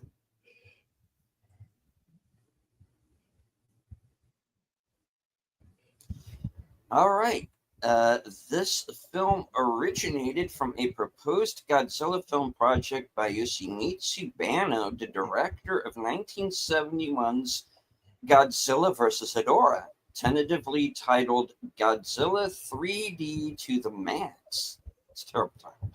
In 2005, just a few months after the release of Godzilla Final Wars, Banno obtained the rights from Toho to do a new Godzilla film at his Japan-based studio Advanced Audiovisual Productions in 3D IMAX exclusively for the American public. Toho would act as both technical advisors and distributors for the film in Japan. In it, Godzilla would battle a poisonous shape-shifting monster called Deathla, a monster similar to Hedorah, only red and purple in color, and has a skull head, which awakened him from his slumber in Iguazu Falls between Brazil and Argentina. The battle between the two monsters progressively makes its way to Mexico City and finally Las Vegas. The story was over the top, partly to appeal to younger viewers, and was very strongly along the lines of Banno's Smog Monster. To produce this film, Banno spent a few years searching for financiers to fund the film, which would be co-produced by Kenji Okuhira and Brian Rogers. If made, veteran special effects director Iliachi Asada would have handled the effects. Eventually, in 2010, Banno struck a deal with Legendary Pictures, which took the project in a completely different direction, with Toho maintaining the same condition as before, technical advisors and distribution in Japan. As a result, both Banno and Okuhira ultimately became the film's executive producers, with Rogers also as a producer. The USS Saratoga in the movie has 88 as its hull number. That hull number has not yet been used in the real-world Navy. So this is a future Saratoga. In an earlier real Saratoga, hull number 60 saw active service from 1956 to 1994. The first aircraft carrier named Saratoga was built before World War II, served in that war, and was intentionally sunk, along with several other retired Navy ships, in the Bikini Atoll atomic bomb test that is shown in the early minutes of the movie. A photo of that first Saratoga is shown hanging on the bulkhead wall in one scene aboard the movie Saratoga. This film was released in the United States by Warner Brothers beginning in May of 2014. The only other Godzilla film they distributed was 55 years earlier in May of 1959, when they released Godzilla Raids again under the title Gigantus the Fire Monster. Aaron Taylor Johnson and Elizabeth Olsen play husband and wife. A year later, they played brother and sister in Avengers Age of Ultron. And thank you, Connie Cleary, for the yes. 16 months strong and going. Thank you for being a strong supporter. Connie Cleary. Go. All right. Despite being the title character, Godzilla appears in the film after nearly 1 hour and is only in the film for 11 minutes. David Strathairn's character at one point says, "Too many secrets." That was the buzz line and anagram in the movie Sneakers, in which he appeared as Erwin Whistler Emery. Hilary Duff, Jennifer Lawrence, Ali Mashaka, Imogen Poots, Margot Robbie, Emilia Clarke, and Emmy Rossum were all considered to play the role of Ellie Brody. David S. Goyer, Drew Pearce, and Frank Darabont all did uncredited work on the screenplay prior to Max Bornstein's involvement. The first Godzilla movie to feature Oscar-nominated actresses and actors: Juliette Binoche, Sally Hawkins, David Strathairn, and Ken Watanabe. Since Nick Adams, who starred in Invasion of the Astro Monster, Adams was nominated for Best Supporting Actor in Twilight of Honor. Also with Juliette Binoche is the first Godzilla film to feature an Academy Award winner. Bryan Cranston will later be nominated for the Best Actor Oscar in 2016. While visualizing the Halo skydiving sequence, George Ligeti's Requiem played on Gareth Edwards' iPod. He felt the music fit so well it ended up in the final film. Globally, the movie performed relatively well at the box office and with film critics. However, in several countries, usually where the Godzilla franchise is not well known by the public, it underperformed in both areas and is regarded as a failure. Some movie fans speculate this might be the result of Godzilla's and in general monster movies' obscurity and or unpopularity in these countries. Although Roland Emmerich's previous American adaptation of the franchise was seen as a box office failure in the United States, it was a smash hit with audiences in certain international markets, so its success could have directly caused the failure of this movie. In a nutshell, audiences in certain countries wanted more of Emmerich's version, with many people falsely thinking that his was the original Godzilla movie, and that Gareth Edwards' film is a badly made remake of it. Oh my god. Ugh. This is also the problem with having multiple movies with the same title. So people think it's remake. All right. There are certain similarities between the reception of this. Did I read that already? No. There are certain similarities between the reception of this movie and the franchise's previous American installment. Both have had significant second-week drop-offs in their attendance, about 60% in the U.S. When taking inflation into account, their box office totals are also similar. Yet this movie is still regarded as a success due to its stronger opening and for being better received by most critics, and for revitalizing the Godzilla franchise for fans, though not necessarily for the public. In comparison, the 1998 adaptation had a significantly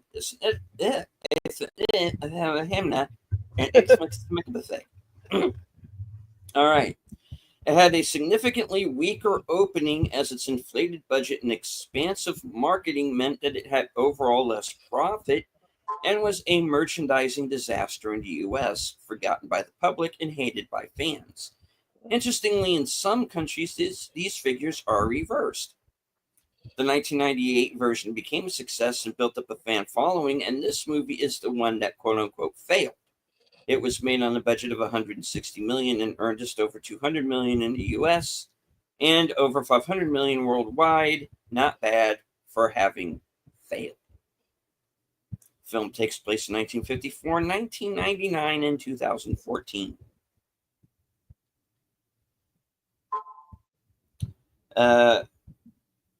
Hiroru Nakajima, who portrayed Godzilla in a suit for the original Godzilla, stated that he immensely enjoyed the film.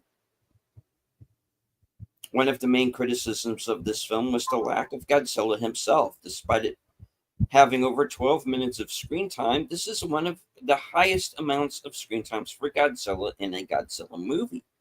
Many people have criticized this teasing as boring and unfulfilling, while others praised its holding back the monster, as references to how the shark from Jaws was teased until the end. The movie was so successful that 2 sequels were greenlit only 2 days after the premiere of the film. Originally, Dr. Shirazawa was to introduce the titular monster as Godzilla, but Ken Watanabe asked the filmmakers to use the original Japanese name of Gojira. At the premiere of the film, some Toho executives and staff members were said to have broken down in joy at the portrayal of their property Godzilla in this film. At 355 feet tall, a full-length 550 feet 2 inches, and a weight of 90,000 tons, is the biggest and heaviest Godzilla that has ever been portrayed. Godzilla's first appearance on screen, a pan up from his feet to his head, is how he first appeared in Godzilla in 1985. The song that plays when Serizawa sees Godzilla's dorsal spines protruding from the ocean and heading straight towards him, when the soldiers shoot at Godzilla as he walks by, is actually an update of Godzilla's theme song from Godzilla vs. Ghidorah. It's also similar to Godzilla when Godzilla first emerges from the ocean to an old fisherman in New York. A 400-foot stretch of the famous Golden Gate Bridge landmark was recreated at Kent Hangar Field in Vancouver, British Columbia, and surrounded by green screen, allowing photographic panoramas of the San Francisco skyline to be added digitally. The same spot has been used as the Golden Gate Bridge once before in the Rise of the Planet of the Apes. BART is an acronym for Bay Area Rapid Transit. This is a subway and elevated heavy rail public transportation system that has served the San Francisco Bay Area since 1972. All right, I'll read a few more off here, and then we'll sign off. All right. Many sequences in the trailers were different from the final film. For example, the shot of the shelter doors closing while Godzilla fights the flying monster showed only Godzilla in the trailer. The news report at the end of the film reads King of the Monsters. This is a reference to the subtitle of the American version of the original film, Godzilla King of the Monsters, as well as an anticipation for the upcoming version. The movie takes many plot elements, Ray Ross and Ted Elliott script from the 1984 American version that never got made. An opening segment set in the past during which one of the main character's parents is killed. The story then jumps ahead to the present time to show the surviving parent obsessed with solving the prior mysterious events. Godzilla travels to San Francisco, destroying the Golden Gate Bridge. Ancient enemies are reawakened. Godzilla battles a flying monster, which he hunts to kill. Godzilla blows his atomic breath into the enemy monster, decapitating it, and ends with Godzilla returning to the sea. According to Gareth Edwards, Godzilla was inspired by The Last Samurai. He's an ancient warrior who's the last of his kind, and his kind has long since died out. He lives a very solitary, lonely existence, and he's very happy to keep away from everyone, but we keep doing things that force him to return and put things right. The Monarch organization is named after the monarch butterfly. Its emblem features a butterfly-shaped symbol. This symbol is found on the helicopter in the beginning of the movie and can be spotted in the opening titles. The town in which the scene where Aaron Taylor Johnson's character finds the nuclear missile on the train is the same town that is used as Storybrooke in Once Upon a Time. The underground Muto nest, after Lieutenant Brody opens the fuel valves on the tanker truck, the fuel pulls over a sculpted head of a dragon. The head resembles that of King Ghidorah, one of Godzilla's arch rivals. TJ Storm, who performed as Godzilla during the pre-visualization stages wore a prosthetic tail and motion capture gear. Producers also supplied a Barney suit for reference, but Storm refused to wear it. However, the head of the costume came to use when visualizing the segment wherein Godzilla kills the Muto by shooting its atomic breath down its throat, with the Barney head and mouth doubling as the monsters. Brody never fires a shot from any of his firearms during the entire film. The first and last human characters seen are the same, Serizawa and Grant. King Ghidorah was the antagonist in an early draft of the script, having crashed in the Arctic during the last ice age and being kept frozen in the Yucca Mountain Nuclear Waste Depository, a cover by Monarch, before escaping and fighting Godzilla in San Francisco. He was removed by Gareth Edwards, who felt that Ghidorah, being extraterrestrial, did not fit the film's Wrath of Nature theme. To avoid similarities with the popular alien from Transformers, Ghidorah did, however, appear in the sequel. As Godzilla walks to the shore at the end, his theme score from Godzilla can briefly be heard. Godzilla, being an ancient beast from a time when the conditions on Earth were severely inhospitable, and his conflict with the other monsters from the same time period, references Godzilla rates again. This is the first American film where Godzilla is a heroic character, keeping with his evolution from a villain to a hero in Japan. About 45 minutes into the movie, there's a scene of a party on the beach in Honolulu, and a little girl notices the ocean pulling back away from the shore very quickly and frothing bubbles on the water. She alerts her father, who tells the others to run from the oncoming tsunami formed by the arrival of Godzilla. In 2004, 10-year-old Tilly Smith learned about the warning signs of tsunami at Danes Hall School in Oxshott in the United Kingdom. Less than 2 weeks later, she used that knowledge to warn others of an oncoming tsunami caused by the 2004 Indian Ocean earthquake, saving nearly 100 foreign tourists at Mayakau Beach in Thailand. Good for her. Yeah. Well done, Tilly, wherever you may be. When Brody and his dad are at their old house, you can see the word Mothra on the fish tank. Mothra was an old Godzilla arch rival that is a moth. Quentin Tarantino admitted to crying during Juliette Binoche's death scene, stating it was the first time I've ever cried during a 3D blockbuster.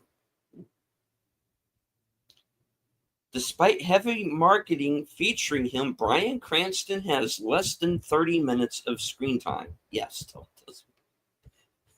two people who needed more screen time: Bryan Cranston and Godzilla. I'm telling you. All right, I'll read these next two and call it. There's a lot. The way Godzilla kills the female Muto is the same way he killed the Griffin in the unproduced 1994 Godzilla script. In the same vein, Godzilla is awakened to specifically fight two kaiju endangering the Earth, and one is winged. The story of the two Muto and Godzilla share certain similarities to the Rudyard Kipling Jungle Book story Rikki Tikki Tavi. Both the Muto and the two cobras from the story are a mated pair trying to find a place to rear their young, with the female being larger and more dangerous. Both pose a threat to nearby humans, especially if they reproduce and produce a brood of deadly young. Both are threatened by their natural enemies. Rikki Tikki Tavi, the mongoose, aka Godzilla, who is indirectly an ally of the humans, and in both cases is the natural enemy battles against the male first, managing to kill him. The unhatched eggs are destroyed, inciting the wrath of the deadlier female. The female directly threatens the main human protagonist, But Riki Tikki-Tavi / Godzilla arrives in time and manages to kill her. Both Riki Tikki-Tavi and Godzilla are considered as heroes, even though their actions were of no noble intent, but merely their natural instinct to hunt their natural enemy. Early in the film, Ford Brody walks past a poster which has two mutos on it. Throughout the film, Ford repeatedly witnesses families reuniting, and these reunions coincide with interactions and reunion with his own family. First in jail, he sees a tense interaction between the teenager and his parents shortly before seeing his father. Then in Hawaii, relieved parents find their young son after they were separated shortly before Ford talks to his wife Ellie on the phone. And finally in the stadium in San Francisco, when a husband finds his wife and family right before Ford, Ellie, and Sam are all back together. All right, like I said, there's much more. You can find it in the trivia section on IMDb Pro, where I just happen to have a page. Please check it out. The scrolls are closed. Yay! All right. Up next, we have one last final extra dose for you coming up on Saturday, 12:30 Pacific Mountain Time, with Godzilla versus Space Godzilla from 1994. Good one. You guys might like it. And then we're going to close out Kaiju July on next Thursday with Godzilla versus Kong from 2021. Yes, sir. We're going to do on Saturday night, we'll be doing some karaoke with a little bit tribute to the Ozman. So Indeed. Come by and then enjoy a few in memoriam covers of Ozman and Deep Purple. So that should be fun. That's about all I got coming on. As I like to say, always be excellent to each other and party on. And we'll see you on the next one. Over to you, Delete the Scenes.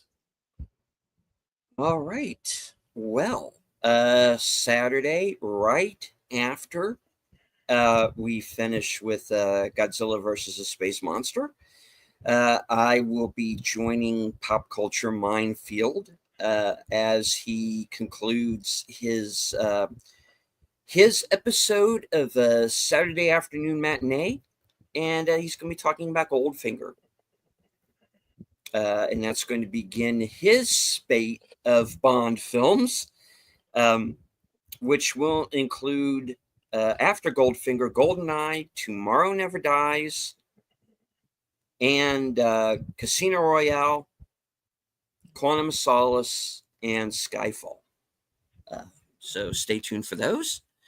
I'll be joining Bill, hopefully, if all goes well, for karaoke. On Sunday. Are we doing Western cinema on Sunday, Bill? Yeah, I think or so. Can we discuss that? We can hammer out the details. I think we're going to try to bring up Surf and Falls on Sunday. So, all right. Look for it. Okay. That'll be at 4. 8 p.m. will be my program Unscripted.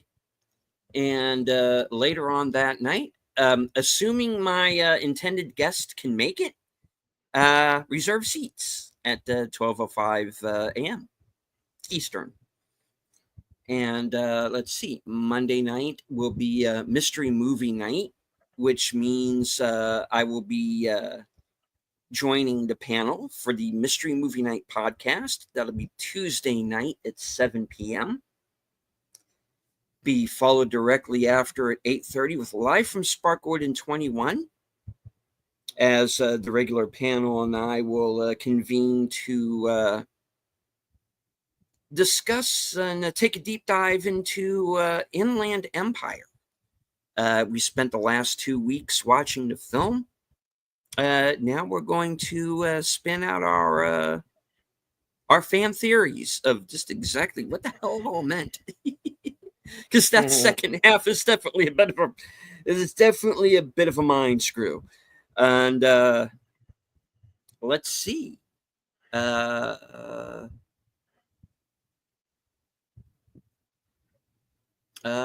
right back here Thursday, as Bill said, for as we conclude Kaiju July with Godzilla versus Kong. All right. Same bat time, same bat channel. Yep. And as I say at the end of every show, thank you all once again for joining us, both here and on Cosme. For those of you who find a film, for those of you who find this broadcast, please remember, due to YouTube guidelines, we could not air the film live. You would have had to join us in Cosme or use your own copy. If you find this broadcast, again, use your own copy. The movie is also on HBO Max and is also available on Fandango at home. Yep. It's actually on sale right now. Mm-hmm. So from HQ, our second home office in Arizona, and all points north, south, east, west, and beyond, good night. Take care. Stay strong. Be safe and healthy. Don't disturb the lizard. He just wants to be left alone. Because this is how we win.